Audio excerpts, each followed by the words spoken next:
There we go. Okay, so we have another Shabbat in which we depart from the regular cycle of weekly Torah readings, and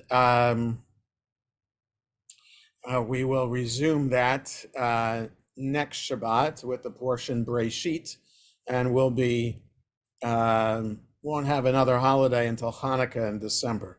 So it'll be a nice break. So the Torah reading this week is, I'll do the bracha in a moment once we get to the Eitz Chaim. The Torah reading this Shabbat is the holiday Shemini Atzeret, and Sunday is Simchat Torah. So actually, let me talk a little bit about those holidays. Baruch atah Adonai Eloheinu melech haolam shekidshanu b'mitzvotav v'tzivanu la'asok b'divrei Torah. So some people think that Shemini Atzeret Simchat Torah are just the conclusion of the Sukkot holiday. They kind of are, but technically they are a separate holiday. So if you look at the prayer book, at the lines we're supposed to say during Musaf, or even there's one prayer in the Shacharit Amida, Shmini Atzeret and Simchat Torah together are a separate holiday. You don't say Chag HaSukkot Hazeh, you say B'yom HaShmini Chag HaAtzeret Hazeh. On the 8th day, a holiday of assembly. So the idea is that there's midrash about this, that God says to the Jewish people, I loved how you're all here for Sukkot every day, singing and dancing for the water festival, bringing all these sacrifices. Why not stay another day or two? And so that's the idea behind Shmini Atzeret, the 8th day of assembly. And because it's a Yom Tov, a holiday itself, that means that outside of Israel, there's an extra day added on. So Simchat Torah, a holiday by itself, is really an extension of Shmini Atzeret. In Israel, the holiday is just Shabbat. There's no holiday on Sunday. And so the celebration on Shmini Atzeret in Israel is quite unusual and lengthy. So on Shmini Atzeret, we say the Hallel psalms that are added to the service before the Torah service. You have then, because it's Simchat Torah in Israel, you have the singing and dancing with the Torahs. So that goes on for quite some time. Then you have the reading of the Torah, which would be the Simchat Torah reading, the end of the Torah, the beginning of the Torah again. And then in Musaf, you have the Yizkor added to the service. So here you are dancing and singing with the Torahs, and now you have to be sad for the Yizkor service. And then you add the prayer for rain also. So there's a lot to do on service this coming Shabbat in Israel. We take away some of that by doing the singing and the dancing of the Torahs Saturday night and Sunday for Simchat Torah. But everything else, Hallel and Yizkor, and the prayer for rain. Oh, also reading from the book of Ecclesiastes. That's done on Shabbat as well. Usually it's on a Shabbat during the festival, but we didn't have a Shabbat during the festival this year. So when you don't have that, then Ecclesiastes is read on Shmini Atzeret. So it makes for a very lengthy service and up and down with emotions. So we save the solemnity and the sadness outside of Israel for Shmini Atzeret, and we have all the raucous singing and dancing Saturday night for Simchat Torah. Okay, so what we read for Shmini Atzeret will not be what is read in Israel. In Israel, like I said, they'll be reading the end of the Torah, the beginning of the Torah. We read as a separate section for Shmini Atzeret when it falls on Shabbat, and we turn to page 1074 in the Eitz Chaim. 1074, or whatever edition of Chumash you have, you're looking for the portion Re'eh, the fifth Aliyah, what's designated as beginning the fifth Aliyah in Re'eh, chapter 14 of Deuteronomy, beginning with verse 22. So 14:22 is the beginning of the reading when Shemini Atzeret falls on Shabbat. So I want to read from the beginning of this portion. I think we'll only get to the first, what's designated as the first two aliyot for Shabbat Shemini Atzeret today, and contrast it with what we read on last Shabbat for Sukkot, right? So part of this reading, after the first two aliyot, is a rehash of all the holidays that are celebrated during the year, right? So the reading we had last week for Sukkot had a little intro about sacrifices, what makes an animal fit to be sacrificed, and then a lengthy description of all the holidays celebrated throughout the year. So a similar setup today. You got an intro, but the intro here is lengthier and a different topic, and then a shorter summary of the holidays that are to be celebrated. So let's read through the intro, the two aliyot. The second aliyah is pretty long. We'll read through them, talk about them, and see why it is that in Deuteronomy it's different than what we read on Shemini Atzeret is different than what we read on Sukkot. So 1074, or chapter 14, beginning with verse 22, the bottom of the page. Aser ta'aser, et kol tevuat zarecha, hayotze hasadeh shana shana. You shall certainly tithe. So when a verb is doubled, which it often is in the Torah and often in the Bible, it just means extra emphasis. So in English, that would be either writing it in bold or italics or putting an exclamation point after it. Aser to aser, you should definitely tithe. So you don't get that sense in the English translation. You shall set aside every year a tenth part. Okay, there's no reflection of the doubling of the Hebrew there. Aser to aser, you shall definitely emphatically set aside a tenth of your crops of your seeds, so just your produce, that comes out of the field year after year. Okay, so anything that grows in the field, any produce that comes from your field that you are working to raise and then to either provide for your family and or sell in the market, you before you do anything at all with the produce, you have to set aside a tenth of it. And we'll see what it says, 23, Va'achalta lifnei Adonai Elohecha, bamakom asher yivchar, l'shakein shemo sham, ma'asar degancha, tiroshcha, v'yitzarecha, uv'chorot bekarcha v'tzonecha, lama'an tilmad li'ira et Adonai Elohecha kol hayamim.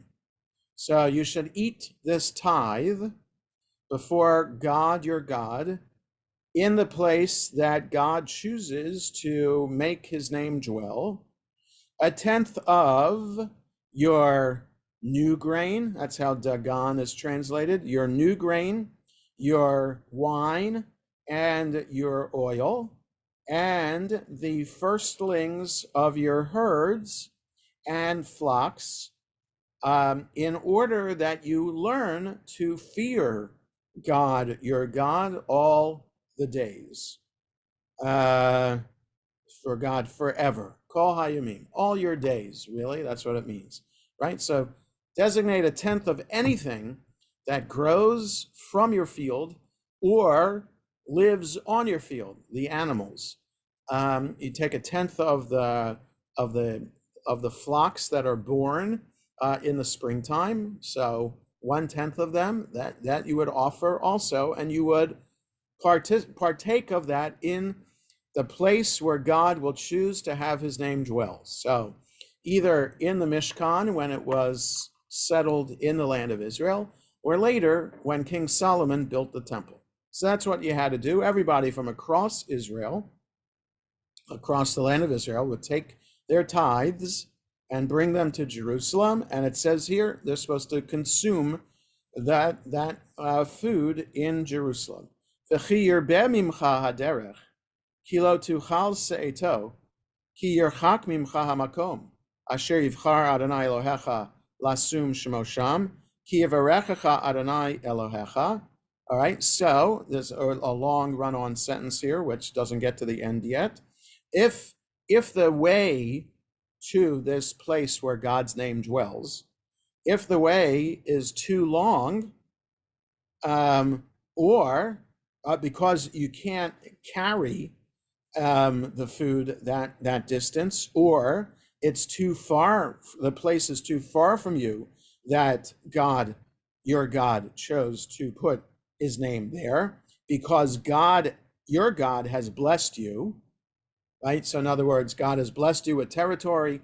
God has blessed you with bountiful harvest and flocks, fertile flocks. So if all that's the case, God has blessed you, and it's too far to schlep everything, then verse 25, v'natata bakasef, v'tzarta hakesef biyadcha, v'halachta el hamakom asher yivchar Adonai Elohecha bo.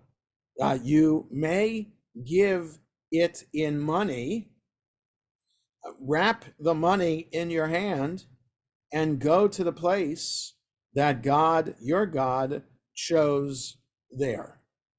Okay, so you can assess how much the tenth of everything is worth.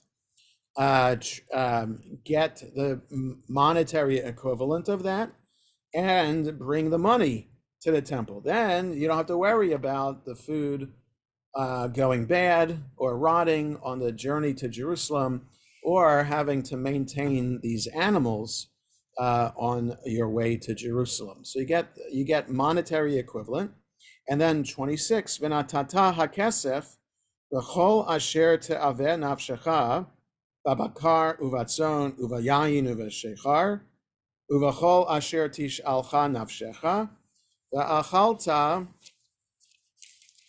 sham lifnei Adonai Elohecha v'samachta ata uveitecha. So then you use the money for whatever your soul desires or your body desires, whether it's cattle, sheep, wine, hard liquor, or anything that your body wants, and you eat there before God your God, and you and your household should be happy. Okay, so we have the phrase v'samachta bechagecha, which we'll see at the end of chapter 16. We won't see it today, but it's there as part of the mitzvah of celebrating the holiday of Sukkot. V'samachta bechagecha, verse 14 on 1084. Right, so here you should be happy celebrating before God your bounty with whatever you want to use the money for. Right, you can buy it all. You can just buy Johnny Walker Blue Label, or you could buy the best wine, or you can buy meat. Right, have a barbecue. Whatever you want to do, use the money that you traded all your tithe for in Jerusalem. Okay, and the Mishnah describes how that works.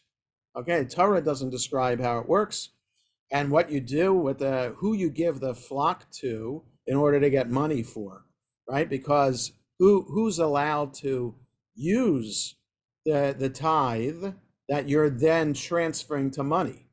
How does that work? Where are those crops and animals going from which you're getting the money?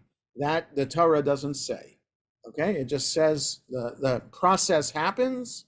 You get to what essentially is Jerusalem, and you use the money, the designated money, consecrated money, really, to buy whatever your heart desires to celebrate. 27.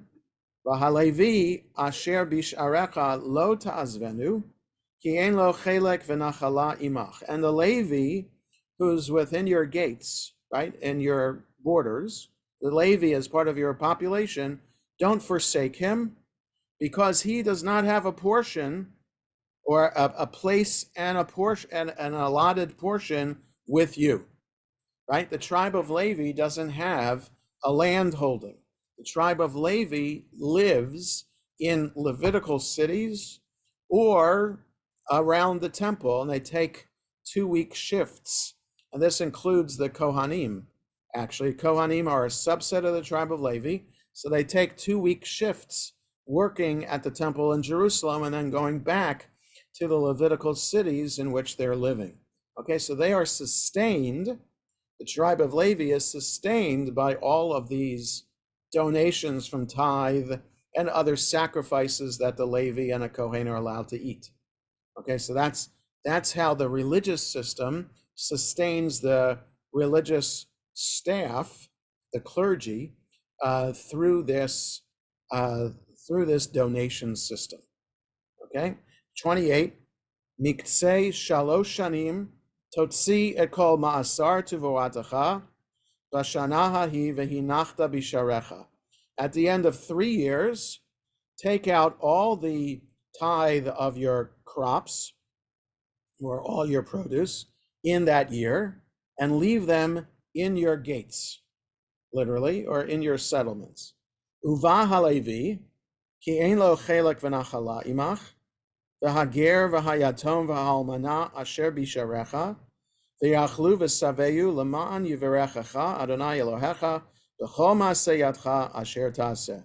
And then the Levi will come, because he has no portion and inheritance with you, and the stranger, that is the resident alien, and the orphan and the widow who are in your gates, and they should eat and be satisfied, in order that God, your God, will bless you with all of the work of your hands that you do.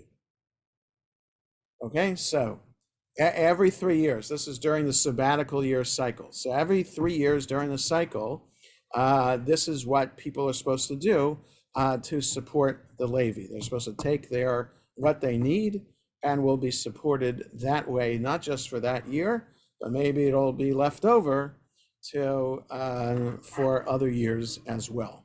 And there are also other opportunities for the poor in the community. When you harvest, you're supposed to leave a corner of your field. So there are for the poor and the needy. So there are other ways to support the orphan and the widow and the poor in the community as well. Okay, now, Rabbi, I just have a quick question. Go ahead, Saul. Go ahead. Is there any historical evidence that Levites married other Levites, or just the men they married where they wanted in the? So I don't know what the oldest ketubah is that has been found, but I don't think it's from the time of the Torah or the time of biblical Israel. So we don't know. We don't know how this whole system worked. We only know how the rabbis interpreted it extensively in the Mishnah. And even then, we don't know if it was based on reality or based on theory.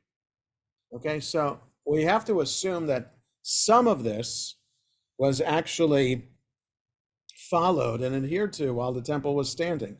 But the Mishnah was edited 200 years or 150 years after the temple was destroyed. So how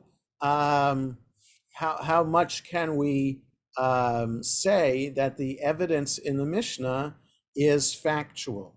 Because it's oral tradition that's been passed down from one generation to the other. So over 150 years, what do we know what happened 150 years ago, right? 150 years ago, Abraham Lincoln. Well, okay, there's archival material about President Lincoln's presidency, right? But there's not a lot compared with archival material that's in presidential libraries today. So some of it is legend or stories that get passed down from one generation to the other, and it gets raised to the point that people think it's fact. So with what happened in the temple with Levi'im and Kohanim, we don't know. We don't know for sure. Like the whole description of Yom Kippur, which we just did last week, right? The Avodah service. We don't know if that's really the way it happened. This is the way the rabbis are saying it happened in the tractate that deals with the laws of Yom Kippur. So it's possible it happened that way, but we don't know for sure. So yeah, what I And was, I yeah, go and ahead. I assume that if you have to feed the Levites, you have to feed their whole families, right? Yes, anybody married to a Levi, anybody who's a child of a Levi is automatically a Levi, boy or girl. But girls do not pass down their Levi or Kohen status to their children. Only men pass on the Kohen or Levi status. So the Levi's family. Um, so once a Levi woman marries an Israelite man, she does not partake of this food anymore because she's supported by her Israelite husband. But Levite men or unmarried Levite women can uh, partake of this food. Okay. Again, we don't know how extensively this was enforced. So I think there's a stark contrast between the intro that we read from Leviticus on the first 2 days of Sukkot and the intro we're reading here. Right. So the intro to Sukkot is all about when an animal is born. You have to wait till the animal is 8 days old to offer it, and you can't offer a child animal at the same time that you offer its parent animal. Okay, so if you own the parent animal that had just given birth to other animals, you cannot offer a parent animal and its offspring on the same day.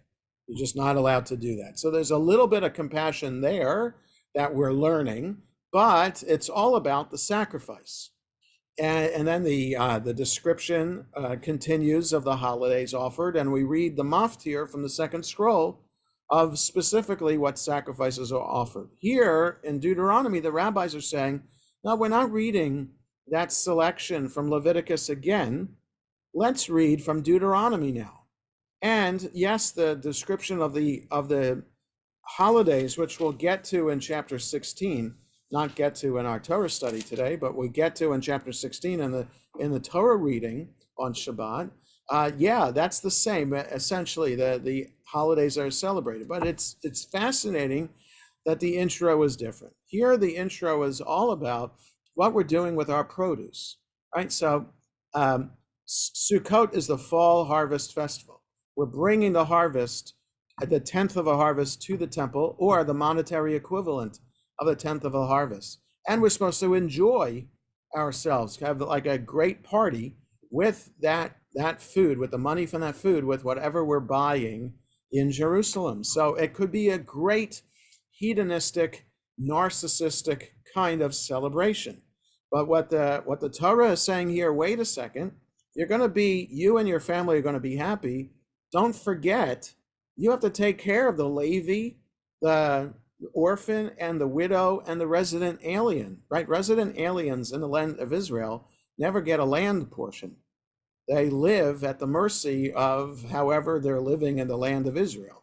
So it's harder for them to live. So we're supposed to support the resident alien too, right? So when we're celebrating our holiday, we have to keep in mind that the celebration isn't complete unless the needy and the poor in the community are taken care of. So I think that's certainly homiletically, that's the reason why this section is here, right? People need to be taken care of, and you can't fully celebrate the holiday until people in the community are taken care of. Okay, and that's a very, very significant lesson that the Torah is teaching us, because other societies, contemporary societies at the time, don't have laws like this.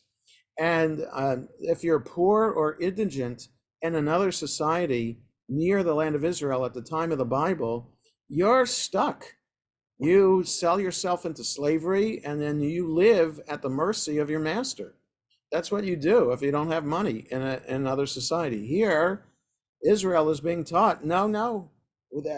Practically speaking, in order for them to make a living and have a roof over their head, they might have to sell themselves into slavery.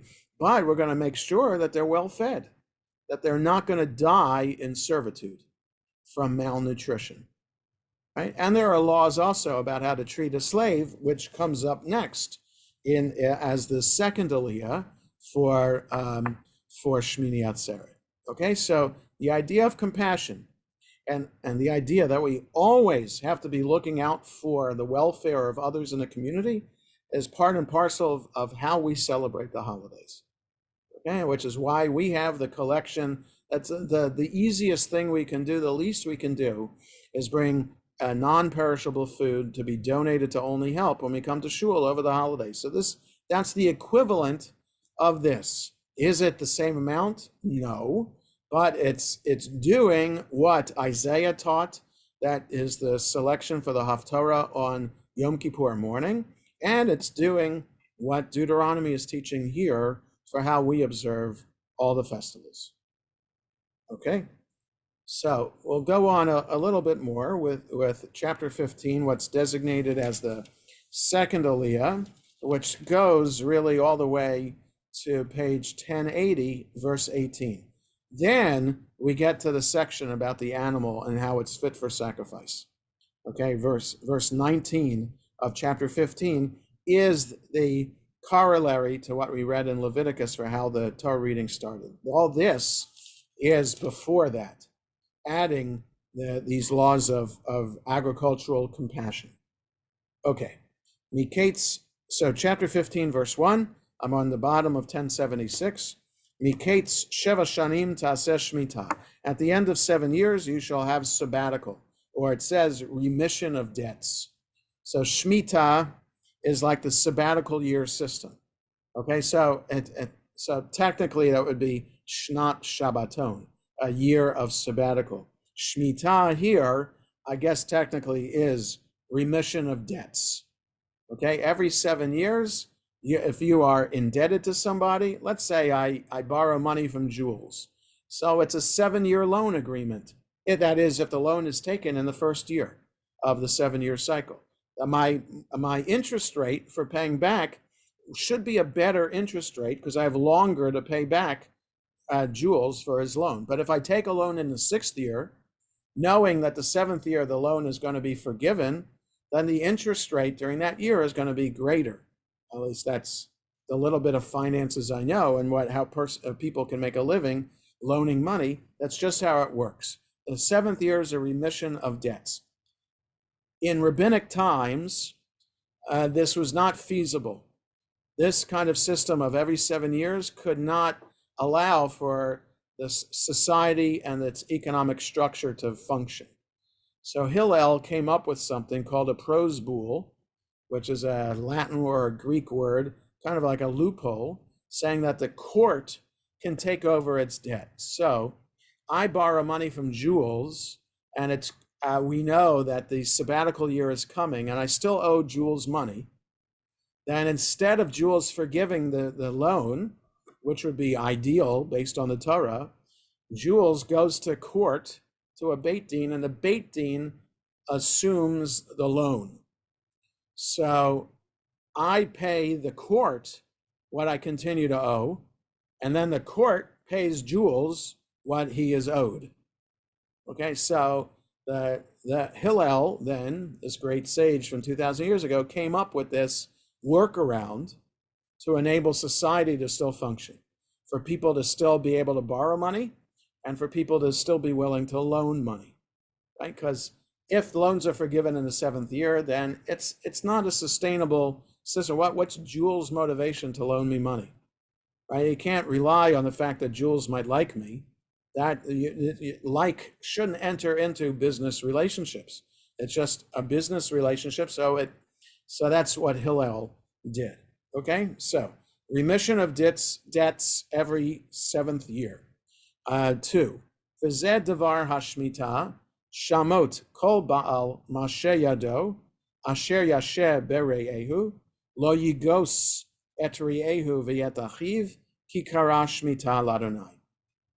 This is the nature of the remission of the debt. Every creditor called Baal Mashe Yado. Every creditor should remit the due that he claims from his fellow. He shall not dun his fellow, lo yigos. He should not dun or oppress his kinsman, for the remission proclaimed is of the Lord, right? So business people need to follow these rules. It's God ordained, and this is just how it works in an Israelite society. Etanochri tigos, v'asher yelacha et achicha tashmed et yadecha. But if you have a foreigner among you and you're loaning money to a foreigner, then you can. The remission of debt doesn't apply to foreigners. It only applies to fellow Israelites. Right? So the foreigner you can done, but you must remit whatever is due you from your kinsman. Okay. 4. Efes ki lo yebacha evyon, ki varech yivarechacha Adonai ba'aretz, asher Adonai Elohecha noten lecha nachala l'rishta. So this is going to be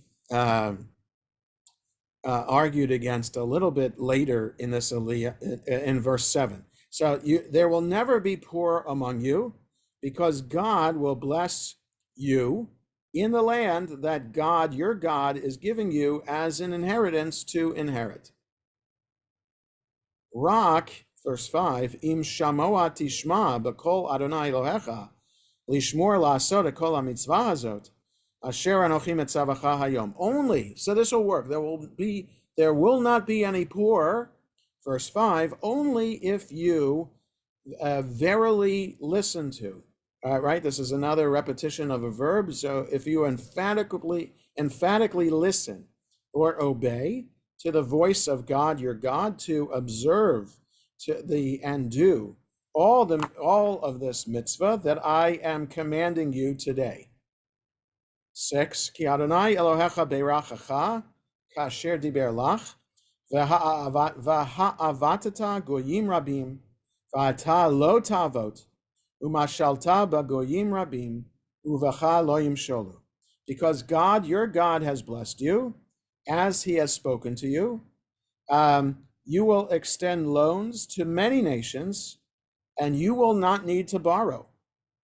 You will dominate many nations, and you will not be dominated. Okay, so won't be any poor people if all the Israelites listen to God's word. So verse 7, Ki yebecha evyon me'achad achecha be'achad she'arecha ba'artzecha asher Adonai Elohecha noten lach lo te'ametz et levavacha ve'lo tikpotz et yadecha me'achicha ha'evyon. But if there is among you a poor person from one of your brothers, right, from your community, in one of your communities, in one of your gates, in your land, that God, your God, gives you, don't harden your heart. Don't harden your heart, and don't tikpotz yadecha me'achicha avion. So it's translated here as do not shut your hand against your needy kinsman.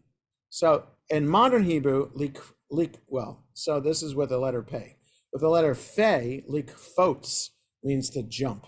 Likpotz would be then a different word, pei, fe, even though it's a similar letter, it's a different root. So don't shut your hand. So in other words, there's not going to be poor people. So we're on page 1078, as we are in the midst of the second aliyah of what's read on Shabbat. There won't be any poor people if all of you listen to God's word. So you don't have to worry about their remitting loans or forgiving loans, because people won't need it. Everybody's going to be listening to God's word. Everybody will be blessed. But if there happens to be a poor person among you, don't harden your heart. You need to, in other words, God recognizes not everybody's going to listen.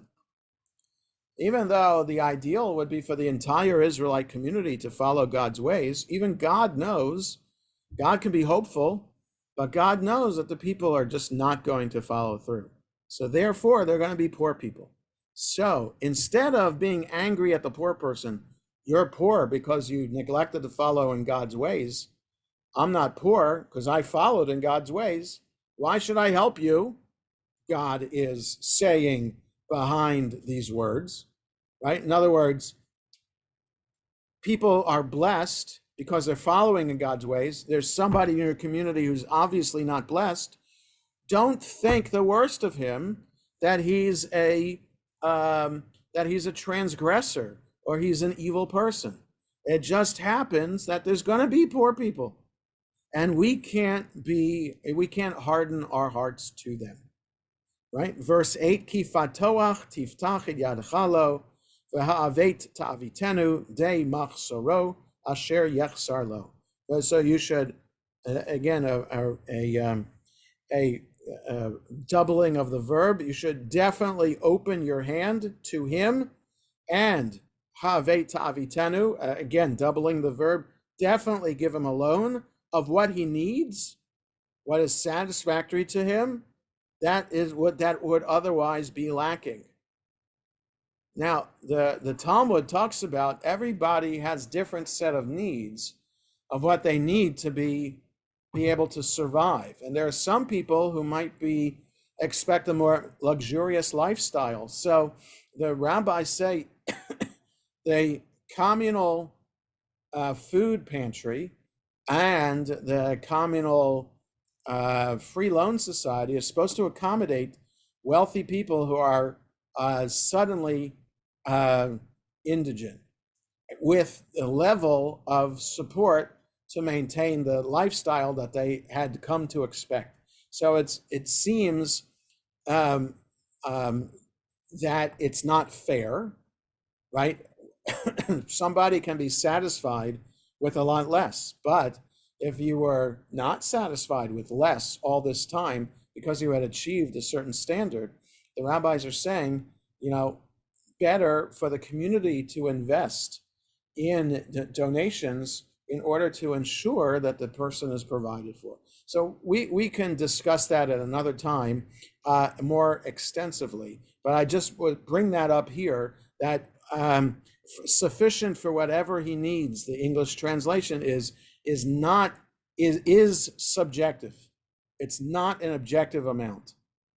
Okay, food pantries try to make this an objective amount, that this is the calories that are the minimum amount that we should have every day, and this is the kind of food for this size family that should be sufficient to their needs.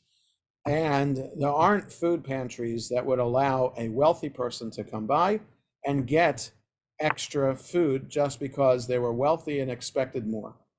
Okay, so that doesn't work in America, but the Talmud, fascinating, applies that standard to helping the poor. Okay, so it's 11:40, and I wasn't sure how long I was going to make it today. I had 2 shots yesterday, the flu shot and a COVID shot, and I'm starting to feel the after effects. I always have had side effects, and not just the pain in the arm, but flu-like symptoms. So I'm starting to feel that, and I'm going to have to stop here for today. We will continue with Torah study next Wednesday, back to our weekly Shabbat cycle of studying Breshit. And I hope everybody has a good rest of the day.